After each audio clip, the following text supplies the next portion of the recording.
And we'll get changed. Which one wants to point this out? Oh, I'm just going to hang on to this. Yeah, those are both I'm just going to sort of hang on to. Oops. appropriate furniture. Appropriate furniture. Handy furniture.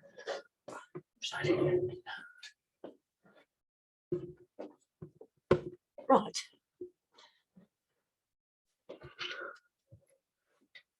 Go across to the right a little bit.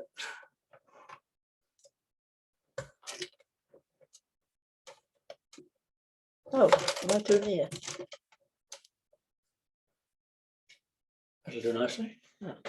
Right, good morning everyone and welcome to the penultimate history class before September. I'd like to introduce you to our speaker today, a lady called Stevens, who has promised to behave herself. I haven't. Thank you, Judy. I didn't, he's lying. Yeah, again. Good morning, everybody. Lovely to see you. And thank you for your loyalty. And before I start, I just want to pay another tribute to Martin, who worked so hard producing the notes and particularly the illustrations. You know, he does 75% of the work. I just produce some notes and he does the rest. And it's 75% of Martin and 25% of me. I just wanted you to know that. It's not even an equal division of labour. It's interesting as well. My challenge is always to find one or two things that Judy hasn't seen before. And Martin always does. He always manages to find pictures that I've never seen before. So thank God for the internet. So starting straight in the reign of George V, continuing, but these are the early days of his reign. As you know, he reigned until 1936, which is nearly contemporaneous. Yeah, we're sort of into our own lifetimes almost. Well, not in my case. I was born in 1938, but in some of your cases, probably it is into your lifetime. So back to the suffragettes, a bit more detail about the suffragettes. Bearing in mind that that was a nickname, which they didn't awfully like to begin with. They felt that it was a bit demeaning. They wanted the vote. The correct name for that is suffrage. But the X bit means little lady, little female person, you know, from the French. Like Juliet is little Julia. That they felt rather diminished the seriousness of their enterprise. So they weren't too happy about being called suffragettes, but later, of course, they had to accept it because that's what everybody was calling them. So jumping from the initial phase, which was, as we've already said, very polite, asking via petitions, asking the House of Commons, the government, to consider granting the vote to women. And that failed, as so many other enterprises of a similar nature had failed in the past. And so we're going to start really with the what was called the militant phase, where they decided that they were going to use much more vigorous measures to really frighten the government into doing something. A bit like going on strike. You know, they were going to use more definite methods and also hopefully attract more attention. They're going to attract more attention from the press. They're going to get more publicity, but also they're going to gain more members. Because a lot of people were sitting thinking, well, you know, this has all been done before, you know, asking politely, please will you let us have the vote? You'll get absolutely nowhere. When it became militant, several things happened. First of all, they did get a lot more publicity because they were doing very daring things, hitting the headlines, you might say. Secondly, it attracted more photographers and more journalists, which is what they wanted. So they were certainly beginning to make an impression. They were getting more female members. They were getting more interest from some of the men, but it wasn't always good. It was obviously usually negative interest. It was alarm, but that's what they were hoping for. They were wanting to alarm men, particularly the government, because there weren't any female MPs. It was a totally male government, and so that's what they were hoping, that the government would start to sit up and take notice.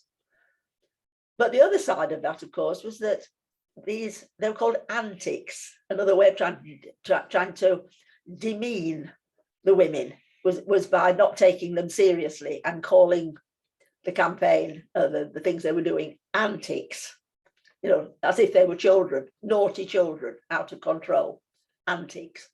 They did alienate a lot of people who were supporters, or who were on the point of making their minds up whether they'd be supporters. They hadn't quite decided whether they'd be supporters or not, and they didn't actually join the suffragette movement. They didn't actually become paid up members, because they were rather alarmed about the nature of the protest. Setting fire to pillar boxes, for example.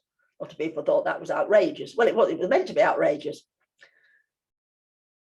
But no polls were ever done, unfortunately. We rely so heavily now on statistics proving something one way or the other, and there aren't any, unfortunately. So we don't know how many people were alienated, and we don't know how many people joined, and whether the numbers balanced, or whether the militant phase of the campaign was actually beneficial. Historians vary on this because the lack of data, lack of statistics, lack of proof, really. But certainly this was the most exciting period of suffragette history. Martin's found a lovely picture of Emmeline Pankhurst incorporated into this portrait badge, with the three colours that became the three colours representing the suffragette movement: purple, white, and green. If you go to antique fairs or antique shops, there's a lot of suffragette jewellery available. It became very popular. Seed pearls, usually used for the white, amethysts for the purple, and peridots, light green, semi-precious stone, for the green. Very rich suffragettes, of course, would use emeralds instead of peridots, but the cheaper version of the jewellery was the seed pearls, amethyst, and peridots. Some lovely brooches and necklaces and bracelets made in these three colours, so that women could wear a badge, a brooch rather, and it would become a sort of badge. It would be a declaration that they were in favour of the suffragette movement, or maybe even paid up members of the suffragette movement. Isn't she good looking, Judy? She's lovely Lovely looking. Lovely. She was indeed a very attractive Beauty. woman, and her daughters too. So the militant phase was violent, and it was meant to attract attention. And one of the things that I'd left out, and Martin found these brilliant pictures. The one about the woman's mind, it's not quite the same one as the one I was used to at Arthur Terry, which is in one of our textbooks. But there's a parallel picture of a man. So it's a man's brain, or a man's mind, I can't remember which word they used, contrasted with a woman's mind or brain. Because I remember the one in the textbook, the woman had a big hat on, and then they'd sort of chopped her in half so you could see inside her head. And the man had got a bowler hat on. I think it was either a bowler or a children, but I think it was a bowler. And they chopped him in half so you could see inside his brain. But very much the same content. What women were interested in was sort of that weddings and babies and kittens and puppies, and kind of writing letters and fashion, and and sort of things like weddings and dresses and not much else. Not much else at all. That and men, of course, interested in war and sport and rather limited. Again, it was, I must say, it was quite a limited list of things that men were interested in. But the whole idea of this cartoon was to show that women were not capable of understanding politics. So why were they wasting everybody's time demanding the vote? Why would they do such a thing? Their little feeble brains were just not capable of understanding politics. So what were they playing at? What were they trying to achieve? And the other picture, very significant, matched the militancy of the women as they became more serious-minded, you could say, and more militant. The cartoons became more and more vicious in portraying them as very ugly, very ugly. There was some writing to back this up, that the women who were the militant suffragettes had missed the boat when it came to marriage. You know, they couldn't catch a man. They were hideous. And it was sort of like their spinsterhood had made them bitter, and that's why they turned into militant suffragettes. In other words, there was something wrong with them. They were flawed human beings. This implication almost that they were a bit crazy, they were a bit mad. They were ugly. They were old, or they certainly weren't pretty and young, which of course is nonsense when you look at most of the suffragettes, the photographs, they are young and certainly quite attractive. So this is a rather vicious campaign to show women as the suffragettes as ugly. And I just said to Martin, this cartoon of the woman with the snaggle teeth. Snaggle teeth means very pointy sort of teeth and very uneven teeth. Snaggle tooth was in the Middle Ages and in Tudor time, well, until the 18th century, really, sign of a witch. A sign, a definite sign. If you got funny, uneven or missing teeth, or they were pointy, then it was the sign of a witch. So that's been resurrected. That had been this whole idea that there was something evil about suffragettes. In the picture, the lady's face is dirty. So that's another nasty connection. You know, their personal hygiene was lacking. They neglected themselves. They were so obsessed with the cause that they couldn't even be bothered to get washed. And she's got very strange eyes. And I said to Martin, almost a suggestion that what we would now call special needs. There's something wrong with her brain. Ugly, her mouth is wide open, she's shouting.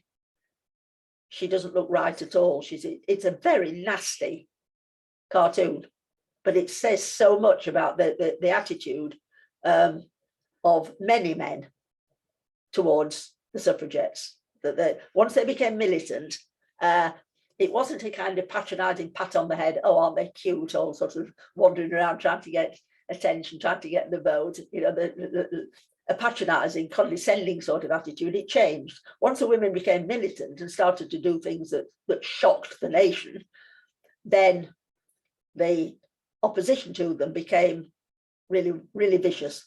And you can see that in the way they were portrayed. Ugly, old, nasty people. That's how they were shown in the cartoons. Which is very significant that it's now become almost like a civil war. And the women, of course, then upped their protest. Now, one that I didn't mention, I mean, they set fire to pillar boxes, they set fire to houses, they checked that there's nobody in the houses, and one outrage was setting fire to a church. A lot of people felt that really was a bridge too far. Setting fire to a church, that caused absolute outrage, which it was intended to do. It was intended to reach it and sort of hit the headlines. Look what, you know, these women are so desperate to get the vote. Look what they're willing to do. But one of the ones that I must admit, sneakily thinking this sounds like fun. The West End, like Oxford Street and Regent Street, was being developed during this time. Big stores like Selfridges and Harrods were developing a kind of an American system whereby they had big shop windows, huge glass window, well, obviously glass, huge windows, and wonderful arrangements inside. So people went window shopping, to the kind of new hobby, just walking along, looking at the displays in these enormous windows. It's sort of an American idea to attract customers, to make them go into the shop, into the department store. So life-size mannequins wearing fabulous outfits. If they were trying to sell furniture, then they would have a room with the furniture in, sort of displayed, a full-size room with, again, mannequins. So this became a thing that ladies, women would dress up, put their best clothes on, and just walk about in what became the West End, the shopping area, the West End, looking in the windows. Sometimes they didn't even go in the store, but often they did, because they would probably have lunch in the store, because these big department stores advertised that you could spend a whole day there because they provided food. They'd even introduced escalators. You know, it was absolutely state of the art. It was modern. But these huge, lovely windows were very attractive. So people could just walk along looking in the windows. Window gazing, or window shopping, it became known as. But most people were lured inside because the displays were so attractive. So after various committee meetings, the suffragettes planned an amazing campaign. So a beautifully dressed lady with her tight corsets, her little handspan waist, and her lovely clothes, and her lovely big hat with feathers and flowers, the most elegant looking ladies would stroll past the windows of, let's say, Harrods, looking at the displays, these huge windows, which were one sheet of glass, but it wasn't shatterproof like now. It wasn't double glazed, just glass. And these very elegant ladies would be walking along, looking as though butter would not melt in their mouths, and then they would reach in their rather small bags, get out a house brick, take a few steps back, and then throw it as hard as they could against said window, which then totally shattered and smashed into 1,000 pieces and went on breaking, because it was that kind of glass. They then stepped through the space when the glass had stopped falling, opened their bag again, got out a banner, usually they worked in pairs, and then, which said, votes for women, give us the vote, we demand equal rights, that sort of thing. It would have a loop on each end, and if they were working with a partner, if they could do it on their own, but it was quicker if they had a partner, they would arrange that so that the mannequins appeared to be suffragette supporters holding a banner, and they would then stand there and wait to be arrested, shouting, give us the vote, votes for women. It was most impressive because the passers-by, of course, heard the glass breaking and came rushing to see what had happened. The police came, but quite slowly, so they gave the ladies a chance to shout rather a lot. The people in the store heard the sound of breaking glass, but didn't always rush to see what had happened because it was kind of outside the store. So it was very impressive, and time for photographers to turn up and take photographs, although they didn't turn out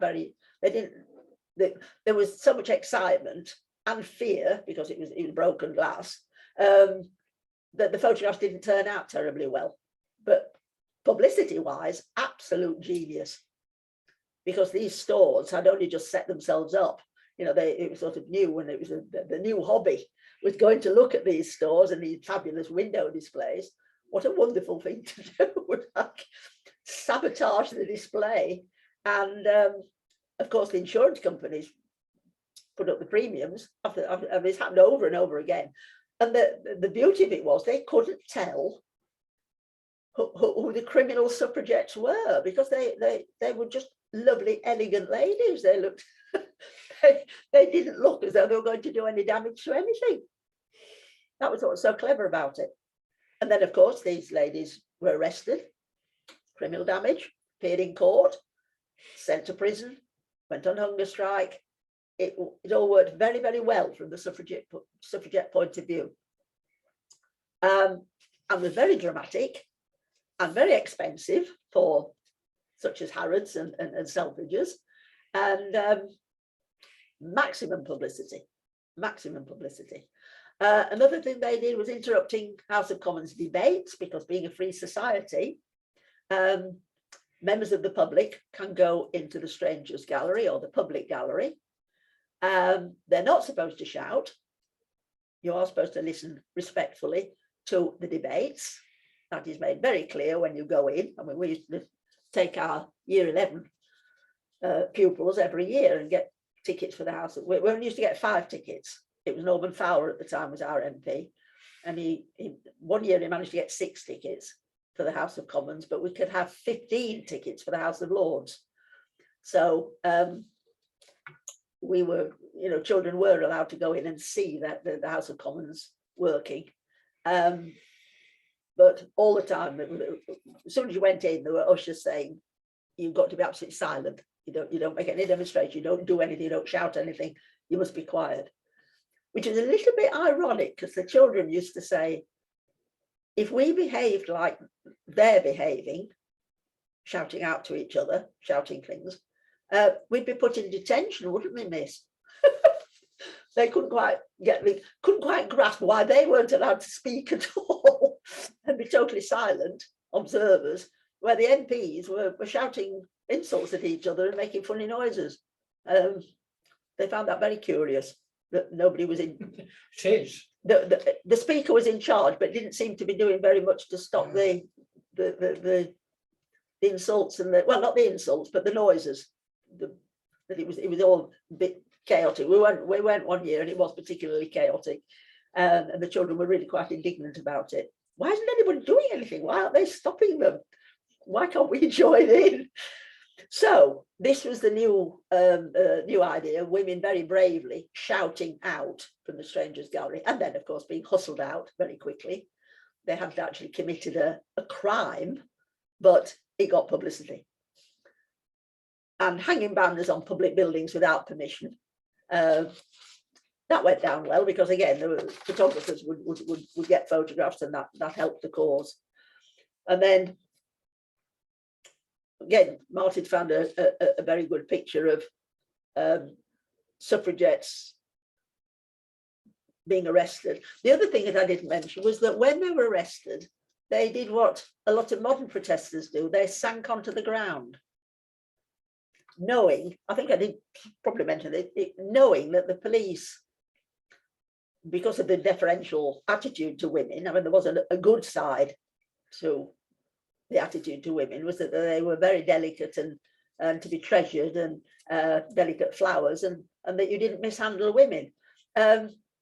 Police didn't quite know how to get women off the ground. If they had chosen to do that, they didn't quite know which bit of lady to sort of pull at to get her off the ground without doing something quite dreadful. And the women knew this. It's a sort of game they were playing, so they would roll over and or kick. And then the policeman was thinking, oh, if she kicks, she's going to show her ankles, and that's wrong, and I mustn't look at her. And they really found it very difficult if women did behave in this way or resisted arrest, or they could choose to go along very calmly and quietly and in a very dignified manner. But the police were very, very disconcerted by the whole situation. They hated having to go and arrest suffragettes, because they didn't know how they were going to be, how the suffragette would behave. So that was quite clever. And of course, once they were arrested, there was a court case, more publicity. And then they were in prison in Holloway, the only women's prison then, Holloway. Then they went on hunger strike. And then, as we said last time, then that led to the force feeding, which was massively controversial. A lot of people saying, well, why don't you just leave them to die? You know, the hardliner men saying, well, if they've chosen to go on hunger strike, good luck to them, let them die. Other people saying, no, you can't possibly do that. We've got to feed them. But that became very controversial because it was done in a quite a brutal way. And then Cat and Mouse Act, which meant that you could be rearrested, you hadn't completed your sentence. And Emmeline Pankhurst herself was rearrested 12 times in 1 year because she got on hunger strike, then she was allowed out to recover, then rearrested, then went on hunger strike again, allowed out to recover, and so on. Again, wonderful publicity because that meant their names were in the paper all the time, you know, about their state of health. How were they? Were they recovering when they went home? Were they eating normally? And then there'd be publicity when they were rearrested, probably photographers showing them being rearrested. So that was making the suffragettes centre stage. Emily Davison, we've talked about. Her funeral was really the last great suffragette. I mean, nobody knew at the time that it was going to be the last great suffragette demonstration. 5,000 suffragettes, all dressed in white, which was very impressive, and wearing the banner, the sash, the green, white, and purple sash, marching, which was also impressive because that was something, you know, women can't. Women are rubbish at organising things. They can only organise things like sales of work at church. You know, they're sort of well, not coffee mornings in those days, but little tea parties. That's all they do. They're rubbish at anything else. Well, to show that they weren't. They absolutely weren't rubbish at anything else. They were very, very good organisers on a great, you know, on a large scale. And they wore badges showing how many times they'd been in prison and how many times they'd been on hunger strike. 50,000 lined the route, so massive, a massive occasion, which again hit the headlines. Lots of photographs of that occasion. And as you know, there's a great argument now about why did women finally get the vote? Was it the campaign? Or was it their contribution to the First World War? And the jury is still out. You know, you can argue that forever. Again, because of lack of absolutely incontrovertible evidence, because people weren't using statistics in those days, or asking people's opinion and writing it down and then assessing it. Most of the modern books suggest that it was a combination of both. But they go on the side of it was because of the contribution women made in the war. They proved themselves that they deserved the vote, rather than what were called the antics, which were actually alienating a lot of people. And people saying, well, you know, if they're going to behave like that, if they're going to do all these ridiculous things, we can't possibly trust them with the vote. And the fear that women would get the vote was quite profound. And it the same argument used against giving the vote to the working classes. They would waste their vote. They wouldn't know what to do with it. It would be the end of civilization as we know it. They would be led astray by demagogues and you know, that women's brains just wouldn't be able to work out who were the best people to vote for. There was an enormous amount of contempt for women's ability to know how to vote, and therefore the whole political system that we were so proud of would be destroyed. That was it, and that was a genuine fear. So, as we know, 1918, tentatively, women given the vote, but they got to be over 30 because they thought women didn't mature until they were 30. whereas most women think it's men that don't mature until. Sorry, I touched something. How dare you touch my No, keys? yes, sorry. Yeah, so, and they must have property as proof that they were kind of sensible enough to Substantial, have yeah. the vote. Yes, and that they were going to use it responsibly. And then it was in 1928 before they were given the vote on an equality with men. So that says a lot. The first women to vote it was called the flapper vote. And that was very exciting. The first time in 1918 when they let women have the vote, the men waiting with bated breath to know what the women were going to do. Were they going to be totally irresponsible, as a lot of men thought? Was it going to cause the end of our democracy and the end of our two-party system? What would happen? Great excitement. Judy, when did Nancy Astor actually come to Parliament? Nancy, that was in the 20s, wasn't it? Was, yes. Yes, I can't remember. I can't just remember. Yeah, sorry to put you on the spot like that. Yeah, the worst, and the first one was the Irish one. I can't remember her name. Again, just offhand. Wasn't Nancy Astor? She was the first parliamentarian, wasn't she? Because she had an Irish connection rather than a British. You know, she wasn't sort of English. She was Irish. But amazingly, after all this controversy about women not being capable of using. Judy. Yeah. It was Countess Markovich. Thank you. Yeah, thank you. Thank you very much. Yes, her. Very quickly, well, not quickly, but women were accepted into the cabinet, which is rather amazing, considering all this prejudice against women and all this discrimination against women, and that they got funny, feeble little brains and funny, feeble little minds. Women did manage to get into the cabinet, and then there was a sort of. It was a bit up and down. It wasn't steady progress. It wasn't steady progress, which you'd expect it to be. It wasn't steady progress, and we still haven't. Well, say we women still. It's not equal in the House of Commons by any means, and there is a fear now that women are being given positions of importance simply because they're women. So there's controversy today about that, you know, whether they really deserve to their position, or whether it's tokenism. You know, we have got to have a certain number of women, or they'll get uppity again. The Irish problem. Yeah, thank you for saying Countess Markovich. I've got no thinking I'm rubbish. I can't remember anything. The Irish problem. I don't want to dwell on this. But the Irish had been trying to get their independence from Britain throughout the 19th century.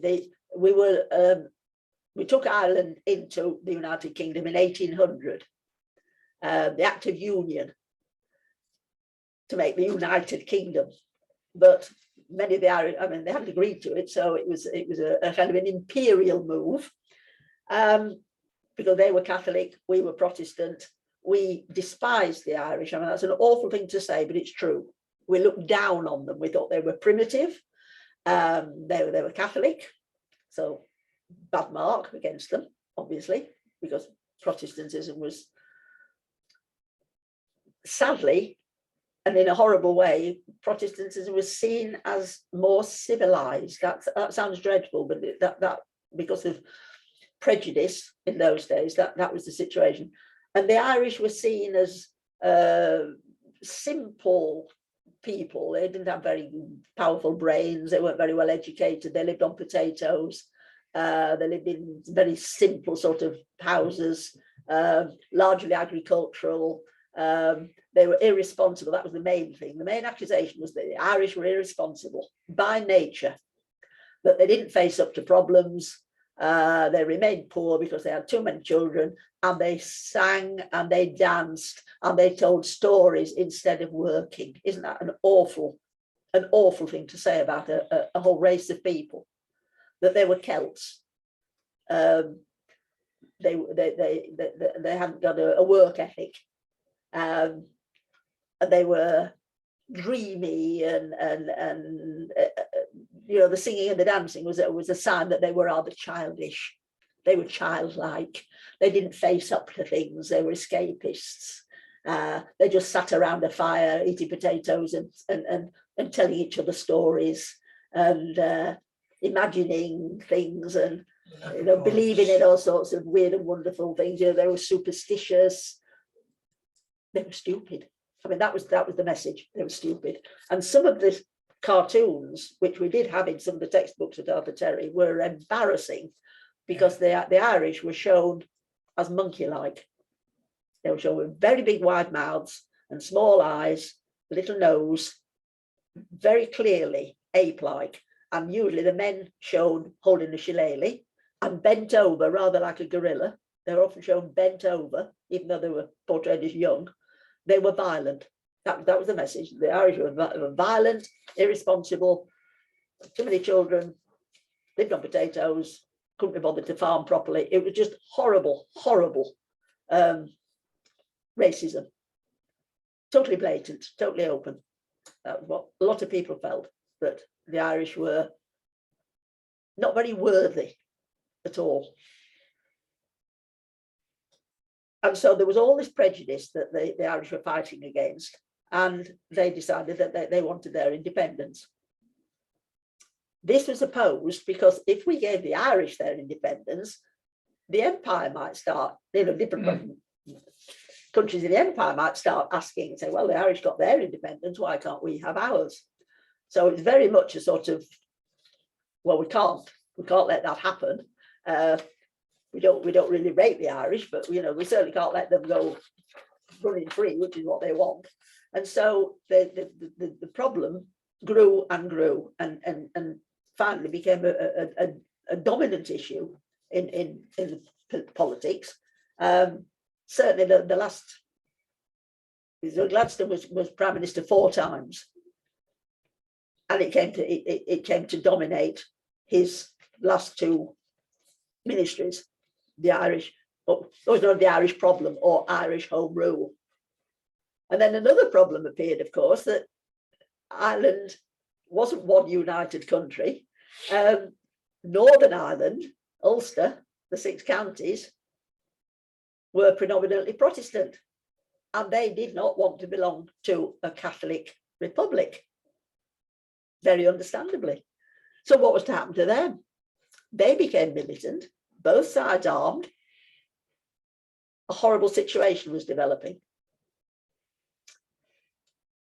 A horrible situation that poor George V sort of inherited. So another problem that he got, you know, on his plate when he became king, that he was coming to the boil. And talks, there were many talks, many talks took place, and they always broke down. There was a great speech by Edward Carson, 1914, just before the outbreak of war in the summer, the 11th of February. And Edward Carson tried to diffuse the situation. Prime Minister Asquith sent him a letter of congratulation, but the tensions continued.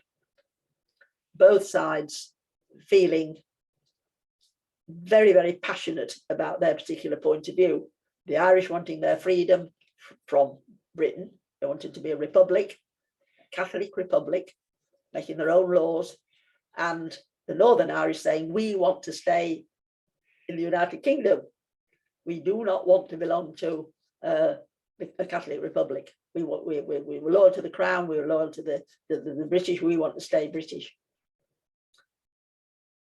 And then 1915, this is obviously after the war had broken out, Patrick Pearse, one of the great heroes of an Irish freedom fighter, made a tremendous speech at the funeral of a notable Fenian leader. So the Fenians were the, sort of before the IRA or Sinn Féin. And he encouraged the young men of Ireland to take up arms and be willing to die for freedom and the right to govern themselves, the most passionate and impressive speech.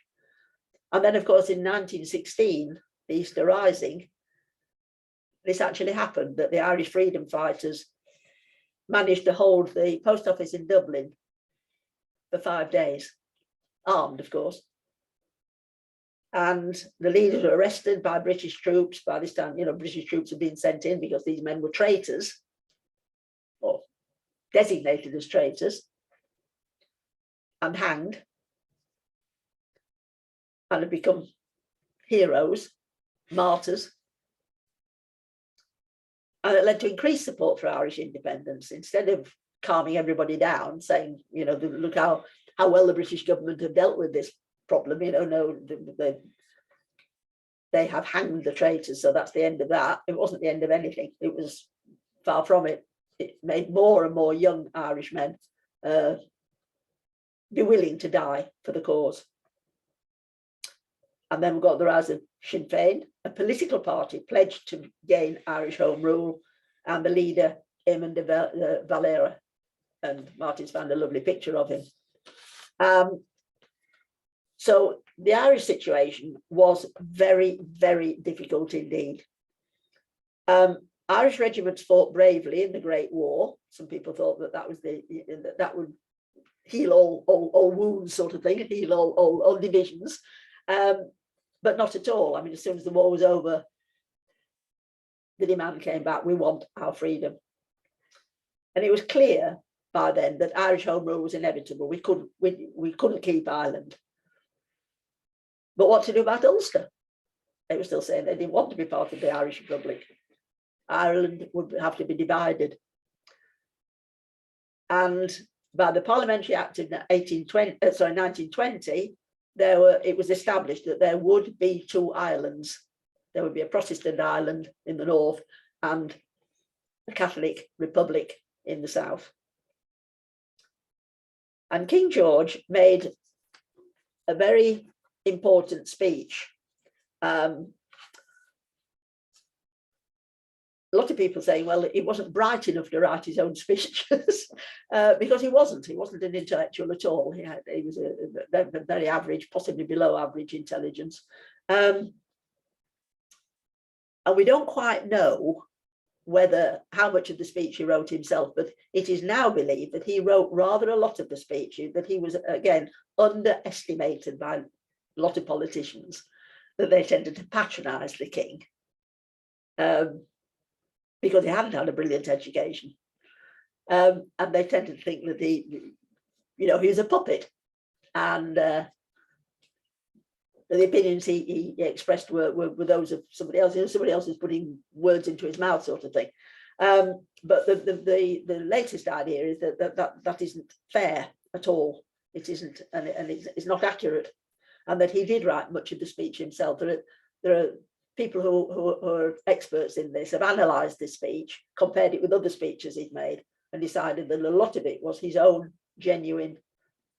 He might have asked somebody to sort of check it grammatically, but the sentiments are very much his own. So I'll just read a little bit of it. So this is the king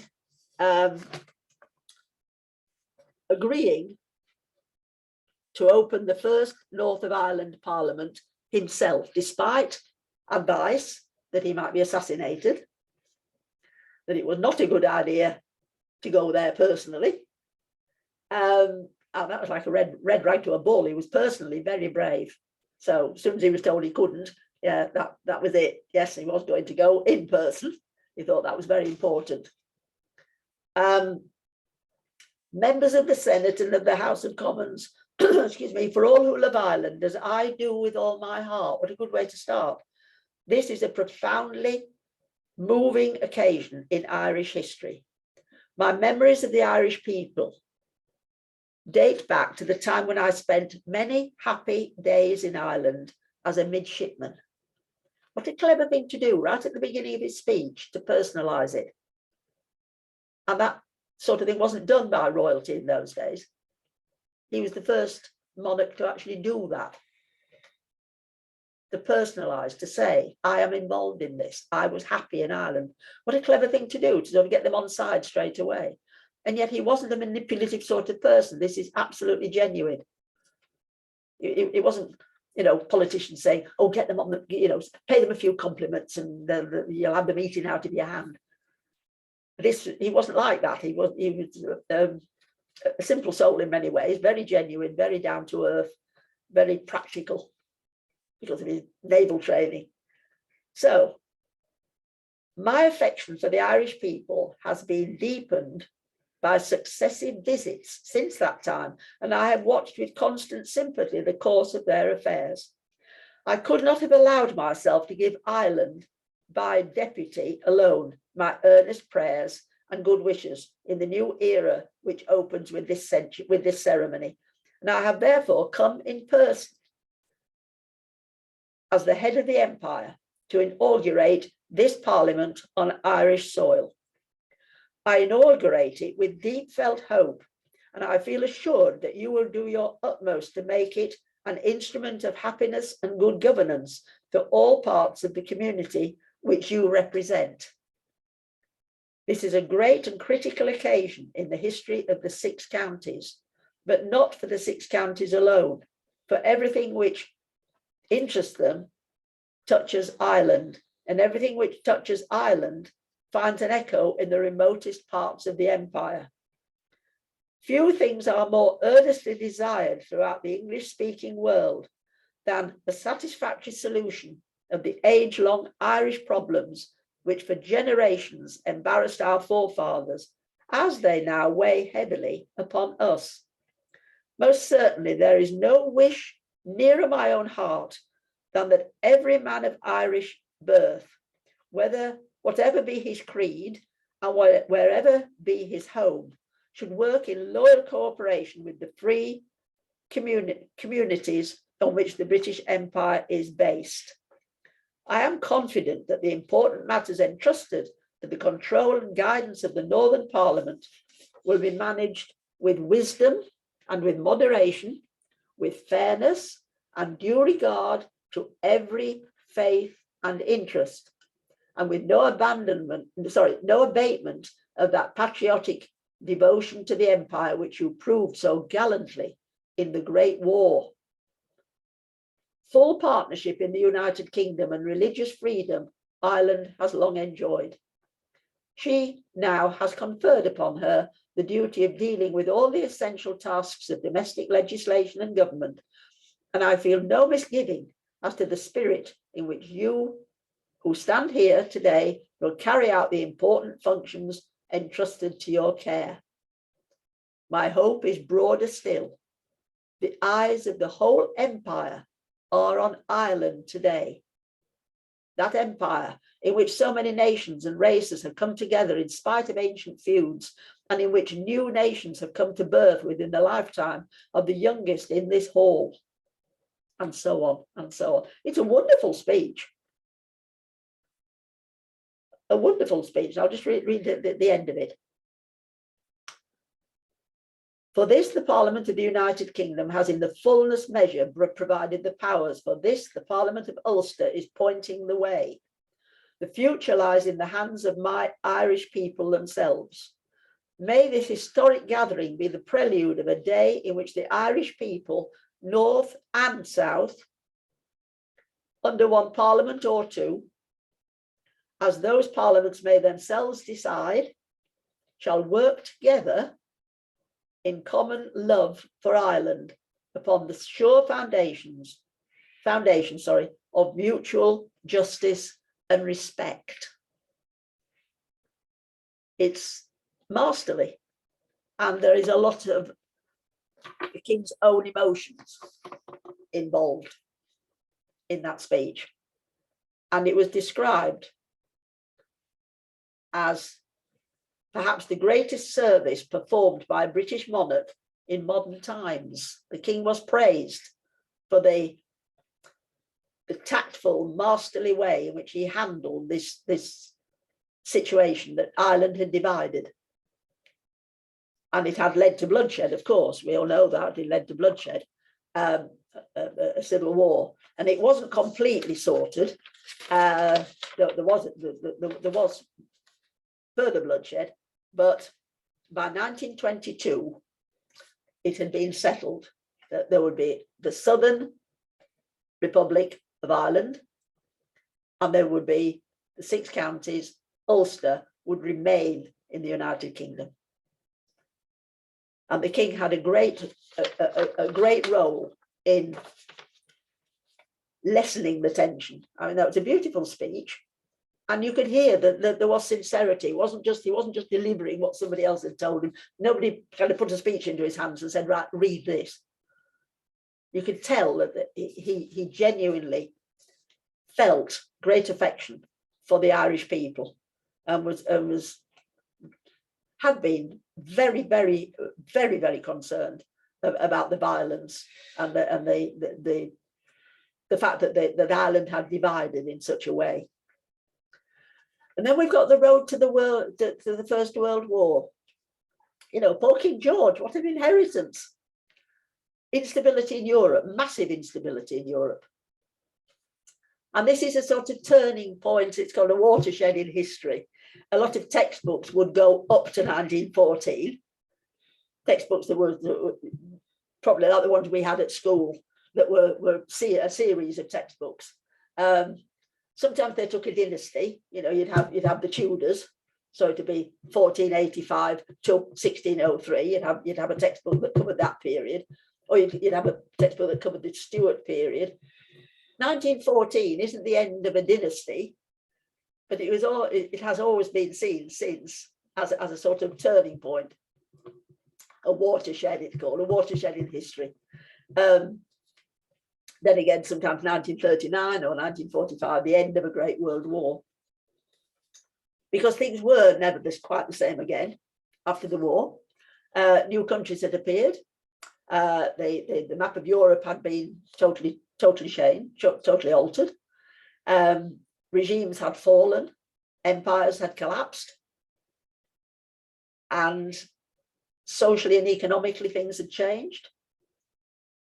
And so 1914 is a key year. I'm sure we all remember that, and probably people sometimes say that's when modern times started. You know, that's when things were all different, when it was all mechanized and different. It's a good year to say things changed. So then, of course, people now say, well, why did the war take place? Was it inevitable? Some historians say, yes, it was. It was inevitable. It was building up for years and years and years.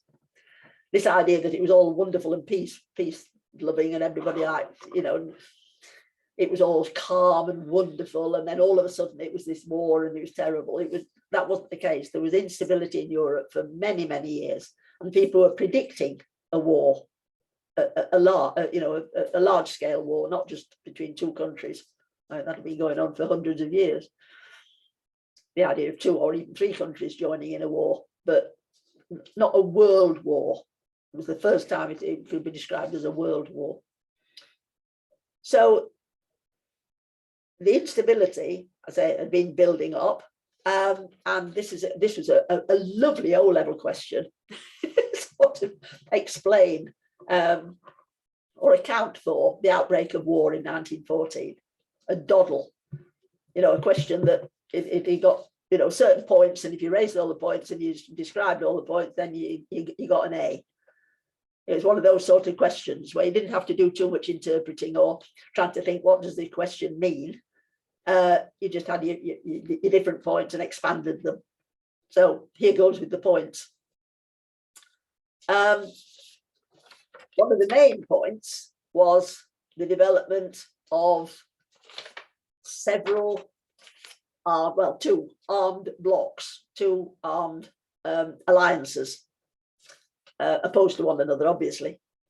And this happened over time. The situation being that in 1870, France had been horribly humiliated and defeated by Prussia. The Battle of Sedan was an out-and-out victory for the Prussians. As a consequence, don't want to go into all the detail of the building of the unification of Germany, all the different states in Germany coming together in the united, but that happened in 1871, very largely as a result of the defeat of France, because they were then able to take Alsace and Lorraine. So the French wanting their revenge is the second point, but the map of Europe sort of changed. There was a new kid on the block. Prussia was now Germany, an empire. Germany was united for the first time ever. All the different German states, Saxony, Saxe-Coburg-Gotha, Hanover, all these different states, Westphalia, Hesse, all these little states and some large ones like Saxony and Bavaria, all joining together under one rule. The Prussian royal family became the German royal family. Rejoicing in some quarters, great rejoicing, how wonderful. Same thing had happened to Italy at exactly the same time scale. Italy had become a united country. Instead of Lombardy and Tuscany and the Papal States, all different, all separate, Italy had united. So another new kid on the block. So a kind of different situation. France, very worried that she had lost this war, the Franco-Prussian War. The Prussians had won. And France then panicked a bit and thought, help, we need friends. We need alliances. So make an alliance with Russia. Russia also feeling, for various reasons, that they needed friends. So France and Russia combined to say they would help each other in times of need. If one country was invaded, the other would come to their assistance. A military alliance. We were our position in this pre-war period was keep well out of it. We've got an empire, we're a boss nation, we are the most important country, the richest country in Europe. We industrialized before any other country. The others are catching up, but we're still way ahead. We've got a better rail system. We've got better trading links with the whole world. We've got the biggest navy. We don't need any friends. We are absolutely fine. We are fine. We don't need any allies. Let them just get on with it. We are going to be neutral. We'll just watch while the rest all argue and quarrel and fight, and we're above all that kind of thing. We don't need any other country to help us out because we are so mighty and so powerful. Which was kind of left over from Victorian times where we were very arrogant and very full of ourselves.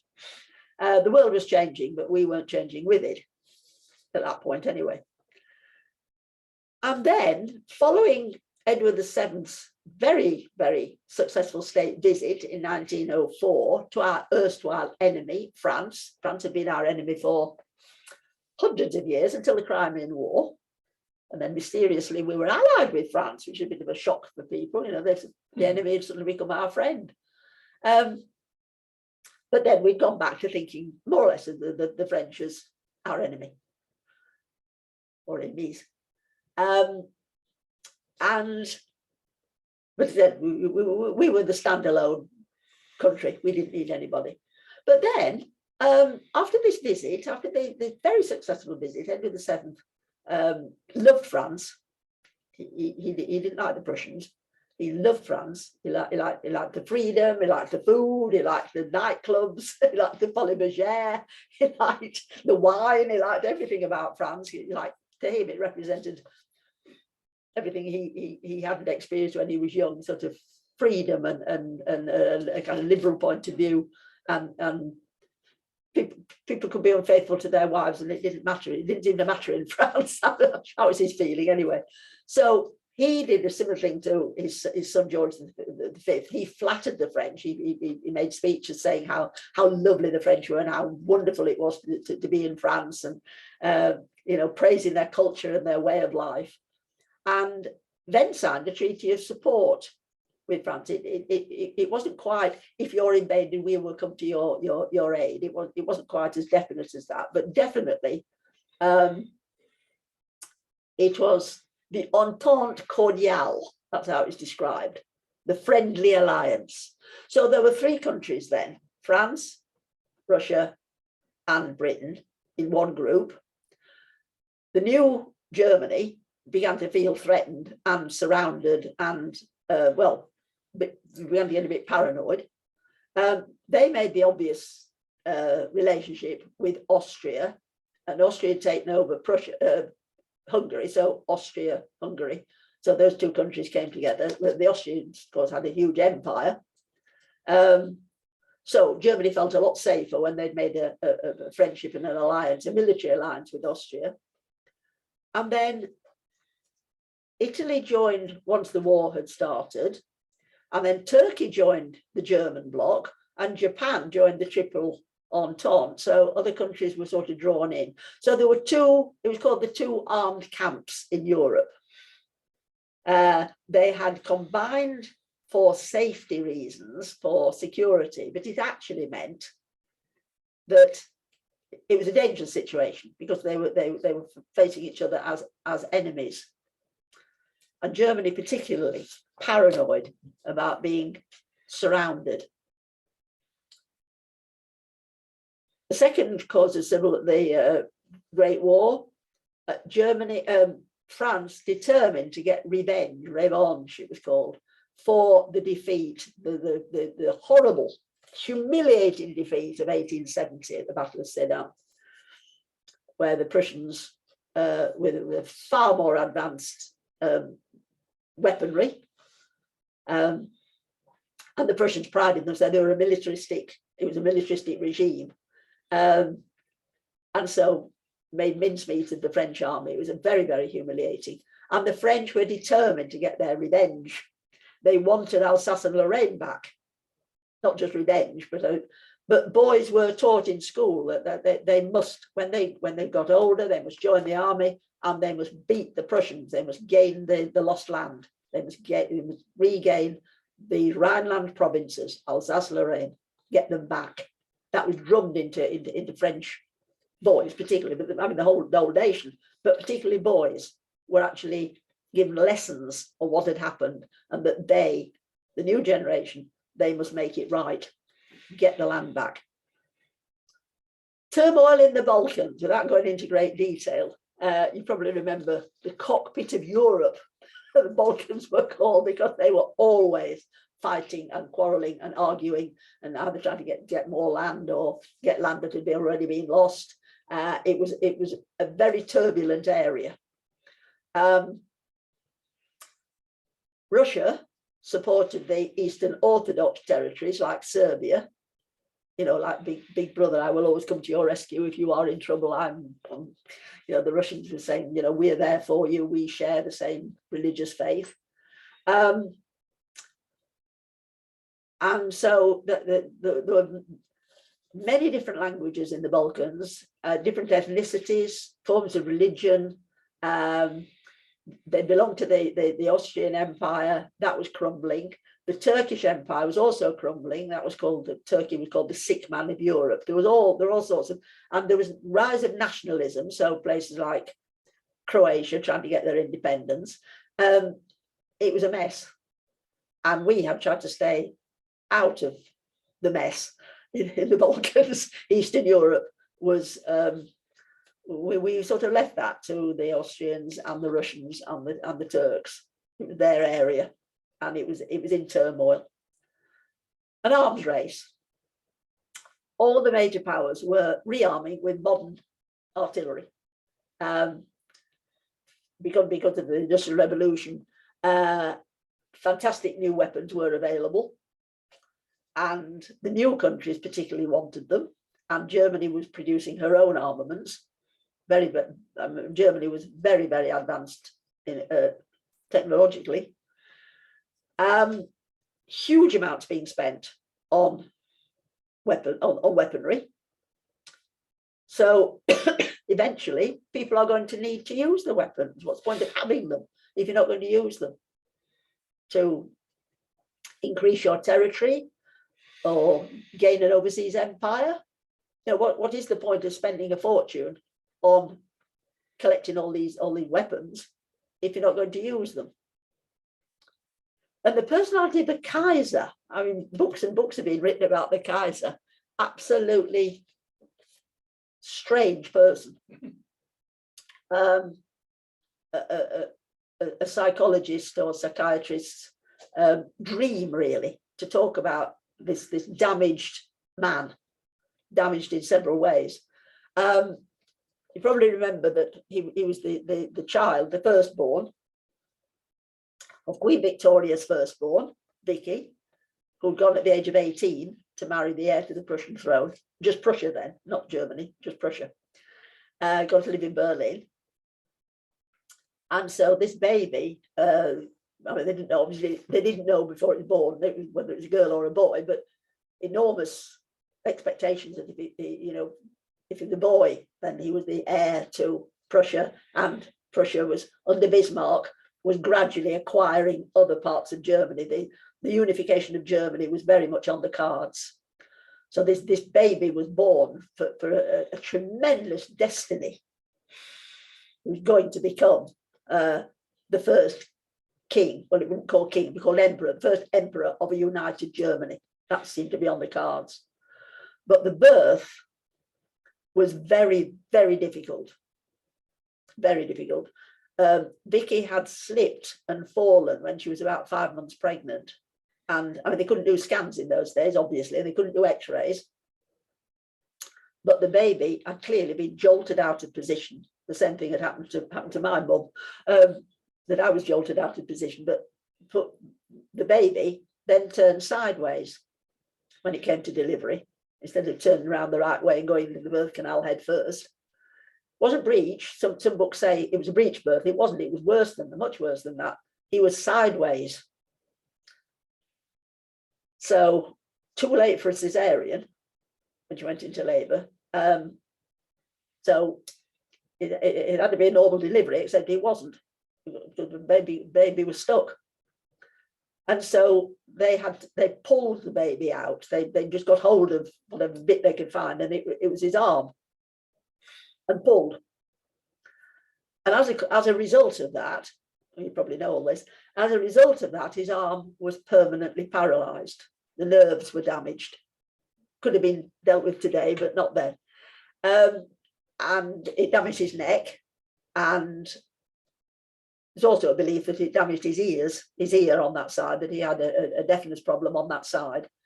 And also a belief when he grew up and became such a difficult human being, that he was probably brain damaged. So a catastrophic, traumatic birth. I mean, Vicky went on to have lots more children. She didn't let it, she didn't let it hold her back. She absolutely adored children. So very, very brave. After that experience, she thought she wouldn't want any more. But she, very unlike her mother, Queen Victoria, she sort of very bravely didn't make a big fuss about how awful the labour had been. So this child, who was the great hope of the nation, and that he was going to be a great man because of his destiny as the emperor of a united Germany, was a damaged child. And the Prussian idea was that it was a bit like the Spartans. They worshipped physical perfection, partly because of the army. You've got to be a perfect physical specimen to get into the army. And it was a completely militaristic state, where the more money was spent on the army than any other country before or since. And the leader of the army, therefore, had to be physically perfect, and this poor child wasn't. So what they did was, led by his mother, tried to make him perfect. Clearly there was something wrong with his arm. It didn't grow the same as the other arm. it was what's called a withered arm, and it had no feeling in it. In other words, he only had the use of one arm. But they did all kinds of things with the knowledge that they had, the medical knowledge that they did possess. Has to be said, they tried incredibly hard to make the arm work. And, you know, the list of things they tried, really kind of heart-stopping, really, thinking this poor child. Total emphasis on they got to get his arm right. Not, oh, you're absolutely fine. You know, lots of people have problems. You'll learn to use your other arm and nobody minds anyway. It wasn't that at all. It was very much the emphasis being, you have got something very wrong with you and we've got to make it right. So they tried electric shock treatment. They tried galvanism. They tried putting weights on the arm so that he would, sort of like a physiotherapy, you know, putting weights on his arm and hoping that the muscles would build up. They didn't really know what it was that was wrong. I mean, we know now it was nerve damage. Some of them very, very painful, sort of sticking various needles into him and trying every week, well, not every week, but every month, another doctor would come up with another scheme of, let's try this, let's try something else. Binding his arm, lifting his arm up, putting splints on his arm, constant focus on the faulty arm, which we know now would be very, very psychologically damaging for the owner of the arm, that he was defective and nothing seemed to be working, everything seemed to be failing. So then the emphasis switched to, well, he's got to learn to manage with this withered arm. We've just got to disguise it. So it was a shameful secret. You know, his clothes were all made so that the arm was disguised. Photographs, he was sort of half hidden so that arm didn't show on the photographs. He was made to feel utterly ashamed of the fact that he wasn't physically perfect, which is a terrible thing to do to a child. Never mind, you know, this child had got this great destiny. Any child, it would be psychologically very, very damaging to be told all the time, you know, you're not perfect, we've got to try and make you perfect. Oh dear, it's not working. Well, we'll just hide the fact, this shameful fact that you're not physically perfect. You've got to lead your armies into battle someday. How dreadful that you're not perfect.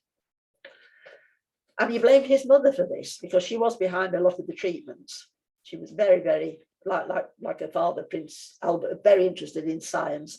And so she was actually researching and trying to find, well, just anything that would work to make her son's arm better. So he had a love-hate relationship with his mother, a very unhealthy relationship, and eventually came to hate and despise her because she was, as well, always talking about how marvellous England was.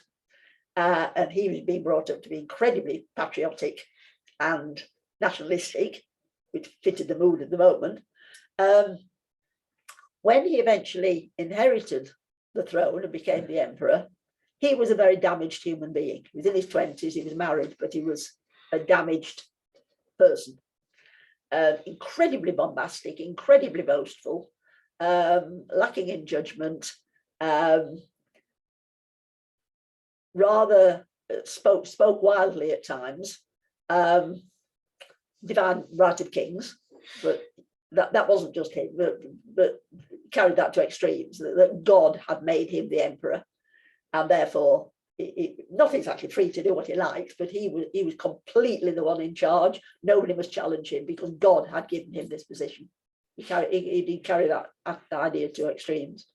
A very volatile character, very, very had irresponsible sort of attitudes to many things, very unpredictable, very, very touchy, as you can imagine, psychological damage, lacking in self-esteem, but coming over as very, very arrogant, completely right about everything. We'd say today, unstable and with a personality disorder, which could be brain damage or could be psychological damage. Another point linked with the Kaiser, really, that Germany was the new kid on the block, desperate to catch up with the other countries in Europe that had been established, like France and Great Britain, desperate to catch up and be seen as equal or better than. So Germany must have an overseas empire. Quick. You know, the other countries are all grabbing chunks of Africa and Far East. Germany must catch up. So Germany did. Germany managed to get parts of Africa. They're all confiscated after the First World War and distributed among the victors. But Germany did have an overseas empire. Trade, you know, they built a merchant fleet. They were challenging us in terms of trade, and they were doing very well, actually, has to be said. And in terms of science and technology, they were ahead. We were very reluctant to admit this, but the Germans were ahead in terms of, and then they're already ahead in terms of music and the arts. They were doing pretty well, despite the Kaiser having such a strange personality. So the only thing that they also needed to do was prove themselves militarily. And then Austro-Hungary, desperate to maintain their crumbling empire, nationalism growing. They believed that war would unite all these different units, all these smaller countries that were wanting their freedom, their independence. That didn't work. And the one I haven't mentioned was Russia, a huge country, the largest country in Europe, but much of it sort of like Siberia, like frozen and not agriculturally very promising. On the map, it looks, you know, Russia looks enormous, but in actual fact, Russia was quite backward at the time, or feeling backward. You know, they were looking to the great days of Catherine the Great in the 18th century. They too wanted to be recognised and acknowledged and not scorned, and it wasn't all that long since they'd come out of feudalism. They were actually backward and conscious of the fact, and therefore a bit of a superiority complex rather than concealing an inferiority complex. So they were in the mix as well. I didn't actually mention that. So Europe was actually like a powder keg. It's been described as a powder keg. One spark would ignite it and create war. And as we know, we'll do it next time, the spark came in June 1914. So we'll describe the spark and the war at our next meeting. Thank you very much indeed for listening. Thank you. Thank you, Judy. December 1919, Nancy Astor took her seat. Lovely. I just looked it up. Yeah. Well, thank you, Judy. We have one more session to come the week after next. Thank you very much indeed for your support. Thank you. Thank you. Thank you, Judy. Thank you, Martin. Thank you.